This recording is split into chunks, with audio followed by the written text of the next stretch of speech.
राधे राधे। माई में चैनल में आपका स्वागत है। आज की इस वीडियो में आप सीखेंगे radius of convergence of power series और ये हम कॉम्प्लेक्स एनालिसिस में सीख रहे हैं। कॉम्प्लेक्स एनालिसिस की प्लेलिस्ट बनी हुई है, तो बहुत सारे टॉपिक्स हैं उसमें, आप उसको पढ़ सकते हैं। ओके, तो चलिए अब इसको डिस्कस करने से पहले हम कुछ टॉपिक्स को डिस्कस करेंगे बहुत शॉर्टली, जिससे कि आपको उसके बेसिक्स क्लियर हो सकें। ठीक है, तो चलिए मैं स्टार्ट करती हूँ। सबसे पहला है सीक्वेंस। सीक्वेंस क्या है? सीक्वेंस एक मैपिंग होती है। कहाँ से? सेट ऑफ नेचुरल नंबर से रियल में, अगर रियल सीक्वेंस की बात करें कि आर तक है ना, सेट ऑफ रियल नंबर्स, तो ये मैपिंग है नेचुरल नंबर से आर तक। अगर आप रियल सीक्वेंस की बात कर रहे हैं, कॉम्प्लेक्स सीक्वेंसेस की बात कर रहे हैं, तो क्या है? ये मैपिंग है नेचुरल नंबर से सेट ऑफ कॉम्प्लेक्स नंबर्स। ठीक है, कॉम्प्लेक्स प्लेन तक। तो अब जैसे हम एग्जांपल से समझ लें, मान लीजिए आपके पास है F N equal to 1/n, है ना। तो क्या होगा, जब हम इसमें n को 1 रखेंगे तो क्या मिलेगा हमें? 1/1 यानी कि 1। 2 रखेंगे तो क्या मिलेगा? 1/2। 3 रखेंगे तो क्या मिलेगा? 1/3।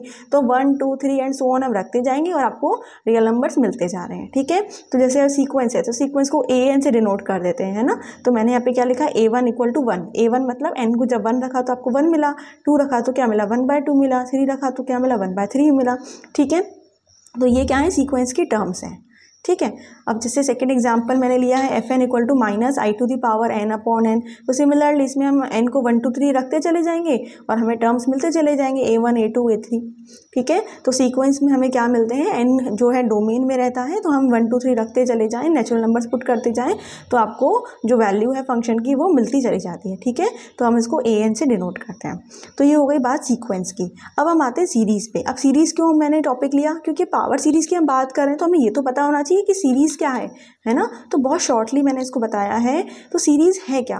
देखिए, अगर an को सीक्वेंस है, सीक्वेंस मतलब अभी आपने देखा कि आप n की वैल्यू पुट कर रहे तो आपको a1 a2 a3 इन सब की वैल्यू पुट मिल रही थी। लेकिन अब सीरीज़ में क्या करेंगे? जैसे देखो, जैसे an अगर सीक्वेंस है तो उसके टर्म्स क्या मिलेंगे? a1 a2 a3 a4 and so on मिलेंगे। अब इनको अगर ऐड कर दिया जाए, इनका सम कर दिया जाए, जैसे मैंने यहाँ बीच में प्लस लगाया है ना, तो सीक्वेंस के टर्म्स को अगर प्लस कर दें तो क्या बन जाती है? सीरीज़ बन जाती है। ठीक है, दिस इज कॉल्ड सीरीज़।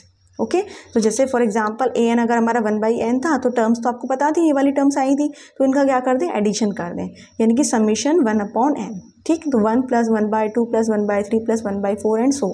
तो दिस इज अ सीरीज। ठीक है, इस तरीके से मैंने एक वेरिएबल के टर्म में लिया है an इक्वल टू z⁴n/n। तो सिमिलरली इसमें n को 1 रखते चले जाओ, 1 2 3, तो 1 रखा तो z आया, 2 रखा तो z²/2 आया, 3 रखा तो z³ आया, इन सब का एडिशन कर दिया, तो दिस इज अ सीरीज। ठीक है, तो सीक्वेंस के टर्म्स को अगर सम कर देते हैं तो हमें सीरीज मिलती है। लेकिन आज हमारा फोकस किस पे है? पावर सीरीज़ पे। तो अब हमें ये पता होना चाहिए पावर सीरीज़ कौन सी है। तो एक पावर सीरीज़ एक सीरीज़ ही है, बट एक पर्टिकुलर फॉर्म है उसका। तो क्या है वो फॉर्म, उसको समझ लेते हैं। देखिए, अबाउट अ पॉइंट z0, अगर एक z0 एक पॉइंट है तो क्या होती है पावर सीरीज़? पावर सीरीज़ होती है summation an z - z0 n। n is varying from 0 to infinity. जब हमने इसमें n को 0 रखेंगे तो क्या हो जाएगा? a0 आ जाएगा, क्योंकि यहाँ पे 0 रखोगे तो 1 हो जाएगा। फिर n को 1 रखोगे तो क्या मिलेगा? a1 z - z0 1। फिर a2 z - z0 2 and so on. तो ये जो इस फॉर्म की जो सीरीज़ है तो वो क्या कहलाती है? Power series. बट कैसे? About the point z0। ठीक है, अभी z0 को अगर 0 ले लें, है ना, तो मैंने यहाँ लिखा है अबाउट द ओरिजिन। ओरिजिन मतलब जो z0 है उसकी वैल्यू क्या है? 0।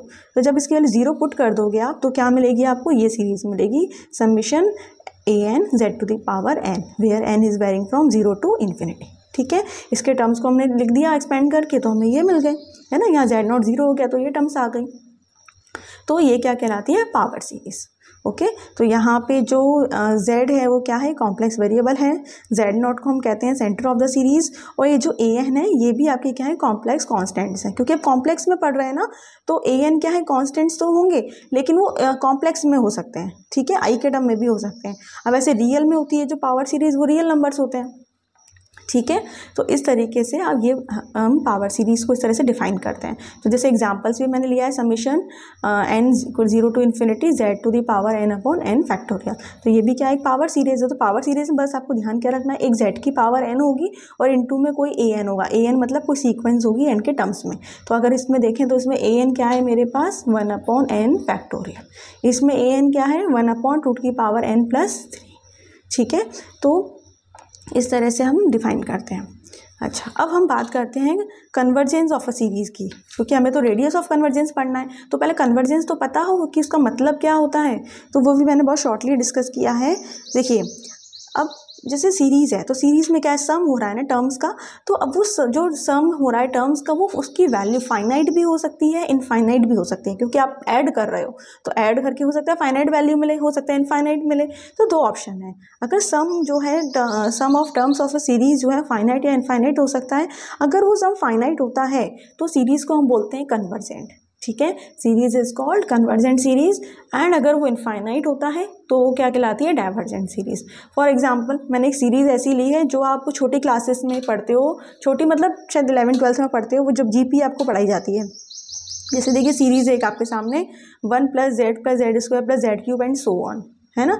तो आपको बताया जाता है ये एक जीपी है, जीपी का सम का फॉर्मूला आपको बताया जाता है। आपको याद हो, अगर ऐसे फॉर्मूला आपको पढ़ाया जाता है ना, 1 + r एंड सो ऑन, तो इसमें आपको एक्चुअली में वो ए आर लेते थे, तो मैंने अभी ए को 1 ले लिया। तो फॉर्मूला क्या होता था, सम का a/1 - r, है ना। और कंडीशन होती थी कि mod r < 1, तो ए तो यहाँ 1 है ही है, तो क्या होगा, a/1 - r, तो यानी कि a 1 है तो 1/1 - r। तो यहाँ पे मेरा अगर मैं जीपी वाला फॉर्मूला लगाऊं तो ये बन जाएगा 1/1 - z। ठीक है, आप देख लीजिएगा, आपने जीपी पहले पढ़ी हुई है, तो उसमें सम का फॉर्मूला ये है, लेकिन कंडीशन क्या होती है, mod z <1। ठीक है, तो आपको ये पढ़ाया जाता था कि इसका सम ये होता है। जब आप पढ़ते थे ना an का फॉर्मूला, sn का फॉर्मूला, है ना, तो और एक sn पढ़ते थे, सम ऑफ n टर्म्स, और एक पूरी सीरीज़ का इनफाइनाइट टर्म्स का सम का फॉर्मूला भी आप पढ़ते थे। ठीक है, तो वो ये फॉर्मूला बन आता था उसमें, लेकिन वो कब होता था, जब mod z < 1 है। तो आपको बताया जाता था कि इसका सम हम निकाल सकते हैं अंडर दिस कंडीशन। ठीक है, तो अंडर दिस कंडीशन जब सम निकाल सकते हैं तो इसका मतलब ये हो गया कि under this condition the series is convergent. ठीक है, और अगर हम 1 ले लें या ग्रेटर देन 1 ले लें तो सीरीज़ का हम सम क्या आ जाता है, इनफाइनाइट आ जाता है। कैसे, आप एग्जांपल ऐसे समझ लो, जैसे मैंने z की जगह 1 ही रख दिया। ठीक है, तो अगर हम मान लो 1 रख दिया हमने, तो 1 + 1 + 1 + 1 एंड सो ऑन, तो इनफाइनाइट तक चलते जाएगा ना। तो 1 अगर इनफाइनाइट टाइम जोड़ेंगे तो इनफाइनाइट ही तो आएगा, है ना। तो इनफाइनाइट आ गया तो सीरीज़ क्या होगी, डाइवर्जेंट। ठीक है, तो रिजल्ट क्या होता है एक्चुअल में कि mod z जब 1 हो या 1 से बड़ा हो। अभी तो मैंने 1 के लिए देखा, 1 से बड़ा कोई नंबर ले लें, मान लो 2 ले लें, फिर 2 को इनफाइनाइट टाइम जोड़ो तो क्या, बल्कि 2 और 2 क्या, 2 स्क्वायर हो जाएगा। जैसे मैंने z की जगह 2 लिखती सपोज, तो क्या मिलता है, 1 + 2, फिर क्या होता है 2 स्क्वायर, फिर क्या होता है 2 क्यूब, तो बढ़ता जाएगा ना।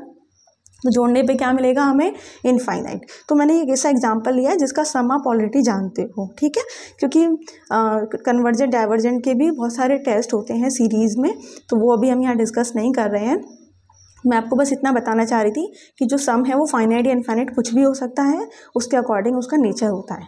ओके, तो ये कहलाती है कन्वर्जेंस, अगर सम जो है फाइनाइट आ जाए। अब हम आगे चलते हैं, रेडियस ऑफ कन्वर्जेंस क्या है। तो पहले मैं आपको इसकी डेफिनेशन बताऊंगी, फिर जो इसका मेन तरीका है इसके फाइंड करने का, उस पर हम आएंगे, उसके फॉर्मूले पर। ठीक है, तो रेडियस ऑफ कन्वर्जेंस की हम बात कर रहे हैं, तो रेडियस क्या है, ये कौन सी रेडियस, तो ये रेडियस है सर्कल की। ठीक है, सर्कल मतलब जैसे आप जानते हो, सी सर्कल जैसे मैंने ड्रॉ किया है ना, सर्कल सब जानते हैं, लेकिन कॉम्प्लेक्स में मैं आपको समझाना चाह रही हूँ, इसलिए मैंने इसको यहाँ लिखा है। तो सर्कल हमने ड्रॉ किया, Z0 सेंटर है और R क्या है, रेडियस। तो सर्कल का मतलब क्या है, सर्कल पे कौन से पॉइंट होंगे, ये वाले पॉइंट्स होंगे। तो इन पॉइंट्स का मतलब क्या है, वो सारे पॉइंट्स हैं जिसकी डिस्टेंस, वो सारे Z हैं जिनकी जो डिस्टेंस है Z0 से वो कितनी है, R है ना। तो देखिए मैंने लिखा है इक्वेशन ऑफ सर्कल, मतलब वो सारे Z सच दैट जो डिस्टेंस है Z0 की Z से वो किसके बराबर है, R के, है ना। अगर R से कम हो गई तो वो पॉइंट अंदर आ जाएगा, सर्कल पे आएगा ही नहीं। तो सर्कल पे वही पॉइंट्स आएंगे जिनकी जो डिस्टेंस होगी इस सेंटर से वो क्या होगी, R होगी। ठीक है, तो mod Z - Z0 equal to क्या होगा, R। अगर Z0 मान लीजिए 0 हो जाए तो क्या हो जाता, mod Z equal to R। ठीक है, ओपन डिस्क क्या होती है, ओपन डिस्क में क्या लेंगे, ये मतलब सर्कल के अंदर के जो सारे पॉइंट्स हैं दैट डिफाइंस ओपन डिस्क। ठीक है, यानी कि वो सारे पॉइंट, वो सारे Z सच दैट कि जो उनकी डिस्टेंस है Z0 से वो क्या हो, लेस देन R हो, क्योंकि इक्वल टू R वाले तो सर्कल पे आ गए। तो जो अंदर पॉइंट है उनकी डिस्टेंस क्या होगी, R से कम होगी। तो वो सारा जो कलेक्शन है वो आपको क्या बनता है, ओपन डिस्क। ठीक है, अब वो पॉइंट जो सर्कल के अंदर भी हो और बाउंड्री यानी सर्कल पर भी हो, तो वो क्या डिफाइन करते हैं, क्लोज्ड है। Mod z less then r का मतलब सर्कल के अंदर का पार्ट है ना, उसका वो सर्कल जिसका सेंटर 0 और रेडियस r। इस तरीके से mod z less than equal to r अगर है तो क्या आ गया आपका, बाउंड्री यानी कि सर्कल भी आ गया और अंदर का पार्ट भी आ गया। ठीक है, तो आगे चल के आप देखेंगे हम इसको बार बार लिखेंगे, है ना। तो ये आपको पता होना चाहिए कि वो सर्कल जिसका सेंटर तो 0 है, रेडियस क्या है, r है, उसके अंदर की पार्ट बात कर रहे हैं, यानी कि ओपन डिस्क की हम बात कर रहे हैं। ठीक, तो ये अब रेडियस तो आप समझ गए, रेडियस ऑफ सर्कल। लेकिन रेडियस ऑफ कन्वर्जेंस की हम बात करें तो रेडियस ऑफ कन्वर्जेंस मतलब कि radius of the circle in which the series is convergent. तो उसको मैं भी समझाती हूँ आपको एग्जाम्पल से। तो ये एग्जाम्पल मैंने पीछे आपसे डिस्कस किया था, हमें पता था कि सीरीज का जो सम है वो क्या है, 1/1 - z है when mod z is less than 1। तो मॉड z लेस देन 1 का मतलब क्या हुआ, जैसे अभी मैंने आपको बताया कि एक सर्कल जिसके सेंटर क्या है 0, रेडियस क्या है 1 और उसके अंदर का हिस्सा लेंगे, तो मॉड z लेस देन 1, जैसे मैंने यहाँ सर्कल ड्रॉ किया हुआ है, तो ये डिफाइन कर रहा है वो सारे पॉइंट जो इस सर्कल के अंदर लाई कर रहे हैं। तो मतलब इस सीरीज का सम हमें फाइनाइट मिल सकता है उन सारे z के लिए जो इस सर्कल के अंदर लाई कर रहे हैं। ठीक है, तो इस सर्कल की जो रेडियस है वो 1 है, तो रेडियस ऑफ कन्वर्जेंस यहाँ पे क्या हो गई, r इक्वल टू 1। ठीक, सिंपल। तो आपको ड्रॉ नहीं करना, कुछ नहीं करना। अगर आपके पास कोई सीरीज आती है तो आपको ये बताना है कि उसकी रेडियस क्या है। तो अभी तो इसमें हम पहले से जानते थे कि सम ये है, तो रेडियस हमारी कंडीशन ये होगी, तो रेडियस हमारी क्या हो गई 1, क्योंकि जब मैंने इसको कंपैरिजन इससे किया mod z less then r से, तो r क्या हो गया 1 हो गया। ठीक है, लेकिन आगे मैं आपको कुछ सीधे फॉर्मूलाज बताऊंगी जिससे आप डायरेक्टली आप रेडियस निकाल पाओगे, क्योंकि आप हर सीरीज का सम निकालना तो नहीं जानते, क्योंकि ये तो जीपी में थी तो फटाफट आ गया, लेकिन हर सीरीज जीपी में तो नहीं होगी ना, तो उसका क्या तरीका है वो हम सीखेंगे। ओके, चलिए हम आगे देखते हैं। आगे एक रिजल्ट है कॉशी हेडामर्ड थ्योरम। तो ये रिजल्ट क्या कहता है, ये कहती है कि अगर आपने सीरीज़ ली है ना, power series an z to the power n है ना, ये सीरीज याद रखिए वो है जो कि अबाउट ओरिजिन वाली है। मैंने आपको दो बताई थी, अबाउट z0 और अबाउट ओरिजिन, तो z0 को 0 रख देते हैं। तो अबाउट ओरिजिन ये सीरीज है अगर आपके पास पावर सीरीज। तो ये रिजल्ट क्या कहता है कि 1/r, r क्या है, रेडियस ऑफ कन्वर्जेंस। तो 1/r की वैल्यू होती है limit n tends to infinity supremum mod an to the power 1/n, है ना। सुप्रीमम का कॉन्सेप्ट रियल एनालिसिस अगर आपने पढ़ी हो तो उसमें होता है, तो यहाँ पे भी कॉम्प्लेक्स में वो डिफाइन होता है सुप्रीमम इन्फीमम, तो उसको भी मैं डिस्कस नहीं करूँगी। तो ये रिजल्ट इन्होंने दिया, ठीक है। तो उसके बाद कॉशी हैं उनके थ्योरम्स की हेल्प से सीधे हमारे पास कुछ फॉर्मूला मिलते हैं, तो हम इन फॉर्मूलाज पे फोकस करेंगे। तो ये फॉर्मूले क्या कहते हैं कि रेडियस ऑफ कन्वर्जेंस अगर हमें निकालनी है तो वो क्या है कि 1/r equal to limit n tends to infinity mod an to the power 1/n, यानी कि सुप्रीमम हटा दें तो भी काम चल जाएगा, ठीक है ना, सेम रिजल्ट मिलता है। तो 1/r equal to this, and एक और होता है 1/r equal to limit n tends to infinity mod an plus 1/an, या फिर इसको उल्टा कर दें r equal to limit n tends to infinity an plus 1, ठीक है। और ये मॉड याद रखिएगा। तो अब इसमें कब फॉर्मूला कौन सा लगाना है ये आप क्वेश्चन सभी करेंगे तो आपको समझ में आ जाएगा कि हमें कौन सा फॉर्मूला कब लगाना है, ठीक है। अच्छा, तो आपसे अगर पूछा जाए कि फाइंड करिए रेडियस ऑफ कन्वर्जेंस, तो कोई आप इसमें से एक फॉर्मूला लगा करके आप आर की वैल्यू निकालेंगे तो आपका काम हो जाएगा, ठीक है। अच्छा, अब देखिए कुछ रिजल्ट्स आपको ध्यान देने चाहिए, क्योंकि कई बार सर्कल ऑफ कन्वर्जेंस भी पूछते हैं। तो ये क्या है, जब अगर ये हमारी पावर सीरीज़ है जिसको मैंने एस से डिनोट किया है, तो mod Z less than R, जैसे आर की वैल्यू आई सपोज 1, ठीक है, तो मॉड जेड लेस देन 1 हो जाएगा, है ना। तो इसका मतलब क्या हुआ, इसका मतलब ये हुआ कि जो सीरीज़ है वो कहाँ कन्वर्ज करेगी, कैसी होगी, सीरीज़ कन्वर्ज करेगी एब्सोल्युटली, और एब्सोल्युटली मतलब कन्वर्ज तो करेगी करेगी। तो आप अगर लिखेंगे कि सीरीज इज कन्वर्जेंट या सीरीज कन्वर्जेस तो भी ठीक है, और सीरीज कन्वर्जेस एब्सोल्युटली लिखें तो भी ठीक है, क्योंकि अगर जो एब्सोल्युटली कन्वर्ज कर रहा है तो कन्वर्ज करता है, ठीक है। तो mod Z less than R मतलब सर्कल के अंदर वाले पॉइंट्स के लिए, ठीक है। और अगर mod Z greater than R हो जाए तो सीरीज़ क्या करती है, डाइवर्स करती है। Mod Z equal to R हो तो हम कुछ भी नहीं कह सकते। तो क्या मतलब हुआ, अगर आर की वैल्यू सपोज मेरी क्या आई, मान लो 2, अब मैं 2 ले रही हूँ, आर की वैल्यू 2 आई, तो उसका मतलब क्या हुआ, अगर सपोज किसी ने ड्रॉ किया एक सर्कल रेडियस 2 का, तो उसका मतलब ये है कि अंदर के पॉइंट्स पर सीरीज़ कन्वर्जेंट है, बाहर के पॉइंट्स पर सीरीज़ डाइवर्जेंस है, और इसके सर्कल के पॉइंट्स पर हम कुछ नहीं कह सकते, ठीक है। लेकिन आपसे पूछा जाए कि सर्कल ऑफ कन्वर्जेंस बताओ, तो मतलब सर्कल ऑफ कन्वर्जेंस मतलब वो सर्कल बताओ जहाँ पे सीरीज़ कन्वर्ज कर रही है। तो सिंपल, कहाँ कन्वर्ज कर रही है, अंदर, तो आप क्या लिखेंगे, मॉड जेड लेस देन 2, ठीक है। तो सर्कल ऑफ कन्वर्जेंस हमेशा क्या होता है, ये वाला mod Z less than R, यानी कि जो आर रेडियस का सर्कल है उसके अंदर के पॉइंट पर सीरीज क्या है, कन्वर्जेंट है। ठीक है, चलिए अब हम फटाफट एग्जाम्पल डिस्कस करते हैं। तो क्या कह रहे हैं हम यहाँ पे, find the radius of convergence of the power series. तो जब भी पावर सीरीज आपको देखिए, आप सबसे पहले an लिख लीजिए 1/n फैक्टोरियल, an+1 लिख लीजिए, और an+1 अकेला अलग नहीं लिखे तो सीधे फॉर्मूले में भी पुट कर सकते हैं ना, जरूरी नहीं है अलग से लिखें। तो an+1 क्या हो जाएगा, 1/n+1 फैक्टोरियल।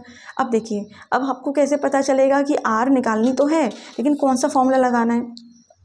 तो देखिए, ये जो r ये वाला फॉर्मूला था, इसको बेटर है हम तब लगाएं जब पावर होल पावर n हो, ताकि जब 1/n करें तो वो n से n कैंसिल हो जाए। ठीक है, तो अदरवाइज दूसरा वाला फॉर्मूला लगाते हैं। तो मैं तो ये लगाएं या ये लगाएं एक ही बात है, बट मैं ये वाला लगा लेती हूँ। तो क्या हो जाए, r equal to limit n tends to infinity mod an/an+1। तो कैसे लिखेंगे इसको, equal to limit n tends to infinity. अब an की वैल्यू 1/n फैक्टोरियल, an+1 क्या हो जाएगा, देखो ये तो हम लिख चुके थे, इसको नहीं भी लिखते तो डायरेक्ट लिख सकते थे। जो an लिखा है इसमें n की जगह n+1 कर दो, तो डायरेक्ट आप इस टर्म को लिख सकते हो 1/n+1 फैक्टोरियल। ठीक, तो अब पता है तो पॉजिटिव ही है ना, तो मॉड हटा सकते हैं, हटा दिया तो ये आ गया। ठीक, अब आप इसको ओपन कर लोगे n+1 फैक्टोरियल, तो n+1 फैक्टोरियल क्या होता है, n+1 into n factorial, n factorial से n फैक्टोरियल कैंसिल हो जाएगा, तो क्या आ गया n+1। ठीक है, limit n tends to infinity put करेंगे तो क्या मिलेगा आपको, इन्फिनिटी। तो रेडियस ऑफ कन्वर्जेंस क्या आ गई, इन्फिनिटी।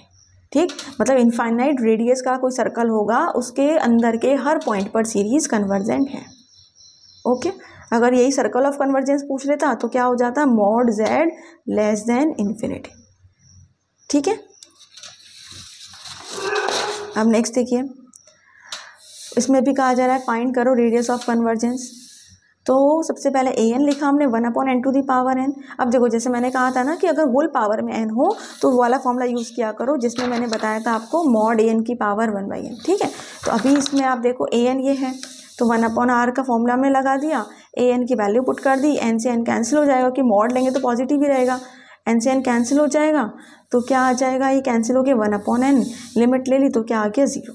तो 1/r अगर 0 है तो r क्या हो गया, इन्फिनिटी। तो क्या हो गई, रेडियस हमारी इन्फिनिटी। ठीक, अब इस क्वेश्चन को मैंने एक और तरीके से किया, अगर दूसरे वाले फॉर्मूले से भी करके देख रहे थे ना तो भी मेरा ये वह सेम रेडियस आ रही थी। अब दो सेकंड मेथड से करेंगे तो r इक्वल टू, जब फॉर्मूला रखेंगे इसमें तो फॉर्मूले में an और an+1 की वैल्यू रखी, इसको ऊपर लेके गए तो ये आ गया है ना। अब इसमें हमें कॉमन लेना है, तो उसको थोड़ा सा मैं बता देती हूँ, ये मैंने थोड़ा डायरेक्ट लिखा है। इसमें देखिए n कॉमन लिया, तो n कॉमन लेने पर क्या मिला मुझे यहाँ पे n, और n अंदर से कॉमन लिया तो n की जगह तो क्या हो गया 1, और अंदर 1 की जगह हो गया 1/n। ठीक, अब होल पावर क्या थी, n+1, तो इस पूरे के ऊपर ये n+1 था। ठीक है, तो एक्चुअल में ये क्या बन गया, n के पावर में n+1 और 1+1 अपॉन की होल पावर में n+1। ये न्यूमरेटर को मैं लिख रही हूँ, है ना, तो न्यूमरेटर हमारा ये बन गया। तो देखिए मैंने ये लिखा हुआ है 1+1 अपॉन n की पावर n+1 तो है ही है, और n की पावर n और n की पावर 1 ये। ठीक है, तो आप पहले ये लिख के फिर लिख सकते हैं, डायरेक्ट लिख दिया था मैंने, और नीचे क्या है n की पावर n, तो ये कैंसिल हो गया। तो क्या मिला हमें, 1+1 अपॉन n की पावर, मैंने इसको ब्रेक कर दिया, पावर या n लिखी और अलग से यहाँ पावर 1 में लिखा, और इंटू n तो पहले से ही था। ठीक है, अब हमने limit n tends to infinity apply करी तो क्या हुआ, देखिए ये रिजल्ट होता है ये कि 1+1 अपॉन n, एक्चुअल में रिजल्ट ये होता है 1/x अपॉन n की होल पावर n। अगर इसकी लिमिट ली जाए, limit n tends to infinity, तो ये आती है e की पावर x। ठीक है, ये रिजल्ट याद रखिए। तो यहाँ पे x की जगह क्या है हमारा 1, तो ये क्या बन गया e की पावर 1 यानी कि e। ठीक है, तो ये रिजल्ट जो है बहुत इंपॉर्टेंट है, कई जगह आपके काम आ सकता है, इसको नोट कर लीजिएगा। तो ये होता है e की पावर x, और x हमारा 1 था तो ये हो गया e, और इसमें n टेंस टू इन्फिनिटी लिया तो 1/n है, तो इन्फिनिटी लेने पे ये बन गया 0, तो क्या बचा 1, और ये तो सिर्फ n था तो सीधे क्या आ गया इन्फिनिटी। तो अल्टीमेटली हमें क्या मिल गया, इन्फिनिटी। ठीक है, तो r की वैल्यू आ गई इन्फिनिटी। ओके, चलिए नेक्स्ट एग्जाम्पल देखते हैं। इसमें भी रेडियस ऑफ कन्वर्जेंस पूछी है। तो an क्या है हमारा, an हमें ये दे रखा है 1/2n+3। ठीक है, अब ये आप कह सकते हैं कि आपने ये वाला टेस्ट लगाया, वो नहीं लगाया होल पावर n वाला, होल पावर 1/n, तो वो मैंने इसलिए लगाया ना क्योंकि इसमें होल पावर में n नहीं था, तो मुझे लगा कि इस वाले से हो जाएगा। तो देखिए बहुत ईजिली हो भी गया है। तो क्या किया, पहले फॉर्मूला लगाया, वैल्यू पुट करी, an रखा, an+1 कैसे करा, जो ऊपर लिखा है सेम चीज़ लिख दो, बस n की जगह n+1 कर दो। ठीक है, मतलब मैं तो इसी तरीके से करती हूँ, आप भी ऐसे करिएगा। ठीक है, फिर इसको ऊपर लेके गए तो ये आ गया। अब इसमें से ऊपर से हमने 2 की पावर n कॉमन ले लिया, तो जब 2 की पावर n कॉमन लिया तो क्या बचा, 2 की पावर n बाहर आ गया, इसका क्या बचा 2 प्लस 3/2 है ना, जिसको कि इसमें जो टर्म नहीं है वो नीचे चली जाती है। फिर भी आपको क्लियर करना हो तो आप वापस इसको मल्टीप्लाई करके देख लीजिए, मल्टीप्लाई करने पे वापस ये आ रहा है तो देन ठीक है, ओके। नीचे वाले में से भी हमने 2n कॉमन लिया तो ये हो गया 1 + 3/2n। अब फिर हमने limit n tends to infinity ली तो ये तो कैंसिल हो गया। अब limit n tends to infinity लेंगे तो ये 2 तो इन्फिनिटी हो जाएगा, तो ये क्या हो जाएगा, 0 हो जाएगा। 3/∞ 0, क्या बचा 2, और यहाँ पे भी क्या बचा 1, तो 2/1 2।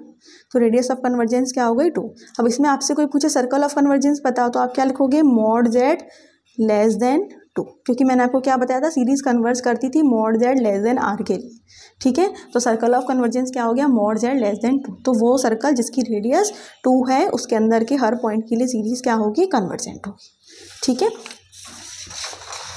एक और 2 एग्जांपल्स और देख लेते हैं फटाफट। देखिए इसमें भी रेडियस ऑफ कन्वर्जेंस पूछी है, an लिखा, हमने फॉर्मूला लगाया, फैक्टोरियल अगर आपको दिखे तो बिल्कुल बिना सोचे अभी वाला फॉर्मूला लगा दिया करो, ठीक है। अब हमने वैल्यूज़ पुट करी, वो तो आपको समझ ही आ गई। फिर हम इसको ऊपर लेके गए तो यहाँ तक पहुँचे, है ना। फिर हमने कॉमन लिया, तो इसमें क्या लिया हमने कॉमन, जैसे मैंने पिछले क्वेश्चन में भी लिया था ना, n+1 की होल पावर n+1 था, तो उस तरीके से यहाँ पे भी कॉमन ले लिया। तो एक n की पावर n और एक n की पावर 1 है ना, बाहर ये आ गया, और 1 + 1/n होल पावर n+1 वो सेम है। इसके लिए मैंने अभी आपको पीछे बताया था तो वैसे ही लिख लिया। नीचे n+1 फैक्टोरियल था तो उसको हमने ब्रेक करके लिखा n+1 × n फैक्टोरियल, तो ये कैंसिल हो गया, ये कैंसिल हो गया, सिंप्लीफाई करके ये हमें यहाँ तक पहुँच गए, ठीक है। इसके बाद अब देखो एक चीज़ और, ये n कैसे कैंसिल हो रहा है, यहाँ पे इसमें से n को कॉमन ले लिया गया तो यहाँ बचा 1 और यहाँ हो जाएगा 1/n, ठीक। फिर इसके बाद 1 + 1/n एक और कैंसिल हो जाएगा तो क्या बचा 1 + 1/n की होल पावर n। और अभी मैंने आपको पीछे एक रिजल्ट बताया जो e की पावर x वाला, और उसमें लिमिट e आई थी क्योंकि x 1 था, तो सेम देखिए टर्म यहाँ आ गई, तो इसकी लिमिट भी क्या आ गई e। तो रेडियस ऑफ कन्वर्जेंस क्या मिल गई हमें e, और सर्कल ऑफ कन्वर्जेंस अगर होता तो वो क्या मिल जाता, mod z less then e, ठीक है। नेक्स्ट क्वेश्चन देखते हैं। इसमें देखो, इसमें m है तो हम m के टर्म्स में लिखेंगे, n के टर्म्स में नहीं लिखेंगे, m लिखेंगे। तो इसमें ये दे रखा है तो am लिखा मैंने, तो am क्या हो गया 5 + 2y की होल पावर m। और रेडियस निकालनी थी तो am लिखा, है ना, और नीचे am+1 है तो जहाँ m था हमने m+1 कर दिया, तो कैंसिल हो गया, तो क्या बचा 1/5 + 2y। अब देखिए मॉड की वैल्यू अब समझ आती है, जैसे यहाँ पे नेगेटिव होता तो पॉजिटिव बन जाता, लेकिन यहाँ पे कॉम्प्लेक्स नंबर है तो ये क्या इसका मतलब हुआ कि ये क्या बन गया 1/mod ऑफ 5 + 2y, तो उसका मॉड निकालेंगे। तो कॉम्प्लेक्स नंबर में जैसे x + iy अगर कॉम्प्लेक्स नंबर होता है तो उसका मॉड हम कैसे निकालते हैं, √x² + y², ठीक है। तो ये क्या आ जाएगा 1/, ये हो गया आपका 1/√25 और +4 यानी कि 1/√29, ठीक है। तो this is radius of convergence, ठीक है। तो इस वीडियो में आपने सीखा रेडियस ऑफ कन्वर्जेंस निकालना, और सर्कल ऑफ कन्वर्जेंस भी मैंने आपको बताया। अभी मैं एक और वीडियो आपको बताऊंगी जिसमें कुछ और भी इस टाइप के क्वेश्चंस हम डिस्कस करेंगे, ठीक है। सो आई होप आपको समझ आया होगा। Wish you all the best. अच्छा लगा हो तो लाइक शेयर एंड कमेंट जरूर करें। Take care. राधे राधे।